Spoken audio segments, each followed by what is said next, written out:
20ஆம் தேதி நம்ம என்ன ஸ்டாக் ஆப்ஷனில் ட்ரேட் பண்ண போகிறோம் அப்படிங்கிறத வந்துட்டு நம்ம ஹோம்ஒர்க் பண்ண போகிறதில்ல. நம்ம வந்துட்டு ப்ரீ ஓப்பன் இம்பேக்ட் பார்ப்போம். இங்கே என்எஸ்சி டேட்டாவில் மார்க்கெட் டேட்டாவில் ப்ரீ ஓப்பன் மார்க்கெட்டில் நம்ம வந்துட்டு எந்த ஸ்டாக் வராங்க அப்படின்னு பார்த்து அதை தான் நம்ம வந்து ட்ரேட் பண்ணுவோம். தொடர்ச்சியாக 4 நாட்கள் நம்ம நட்டம் பண்ணியிருக்கிறோம். அதனால் இன்றைக்கி பார்வையாளராக இருக்கலாமா அப்படின்னு யோசித்தோம். இருந்தாலும் வாய்ப்பு கிடைத்தால் அதனை பயன்படுத்தலாம், இல்லை என்றால் வாய்ப்பை உருவாக்க வேண்டாம் அப்படின்னு நம்ம நினச்சோம். நிஃப்டி 50ல் யூபிஎல், என்டிபிசி அந்த மாதிரி ஸ்டாக்ஸ் எல்லாம் இருந்தாங்க. F&O இதில் வந்து பார்த்திங்கன்னா நம்மளுக்கு லால்பதி லேப், வோல்டாஸ் இருந்தாங்க. நம்ம உடனே வந்து வாட்ச் லிஸ்ட்டில் லால்பதி லேப், வோல்டாஸை நம்ம ஆட் பண்ணிட்டோம்.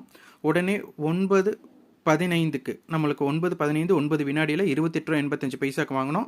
33.80 காசு. இன்றைக்கி வாங்கின ரேட்டுக்கு நம்ம ஸ்டாப் லாஸ் போட்டு உடனே கொஞ்சம் கொஞ்சமாக நகர்த்தி நம்ம 2970 ரூபாய் லாபம் புக் பண்ணியிருக்கிறோம். இது ஒரு பயிற்சிக்கான காணொலி. எந்த பரிந்துரையும் நம்ம பண்ணல. இது ஈர்க்கும் பதிவு கிடையாது. நன்றி, வணக்கம்.